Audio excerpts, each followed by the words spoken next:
અંકલેશ્વર નગરપાલિકા દ્વારા વિશ્વ પર્યાવરણ દિવસ અંતર્ગત રેલી યોજાઈ હતી। અંકલેશ્વર લેક વ્યૂ પાર્ક ખાતે વૃક્ષારોપણ કરી તેના જતન માટે પણ સંકલ્પ લેવામાં આવ્યા હતા।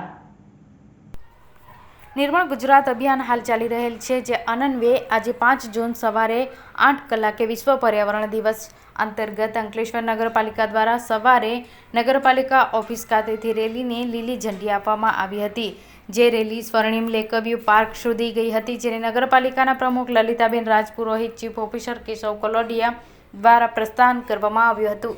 આ રેલી દરમિયાન ઓએનજીસીના અધિકારીઓ તેમજ CISF અંકલેશ્વરના કમાન્ડન્ટ શ્રીમતી કૃતિકા નેગી અને કમાન્ડન્ટ સ્ટાફના સભ્યો, રોયલ પેરામેડિકલ ઇન્સ્ટિટ્યૂટના સભ્યો, IICL ઇન્સ્ટિટ્યૂટના સભ્યો, નગરપાલિકાના વિવિધ વિભાગના અધિકારીઓ, કર્મચારીઓ, સફાઈ કામદારો મોટી સંખ્યામાં હાજર રહેલ હતા।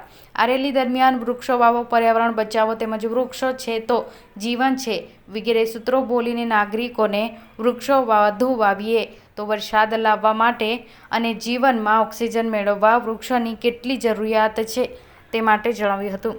સ્વર્ણિમ લેક વ્યૂ પાર્ક ખાતે હાજર મહાનુભાવો દ્વારા વૃક્ષારોપણ કરવામાં આવ્યું, જે દરમિયાન સેનેટરી ઇન્સ્પેક્ટર રઘુવીરસિંહ મહિડા અને ઇન્ચાર્જ સેનેટરી ઇન્સ્પેક્ટર આસિફભાઈ દ્વારા સમગ્ર કાર્યક્રમનું સંચાલન કરવામાં આવ્યું હતું।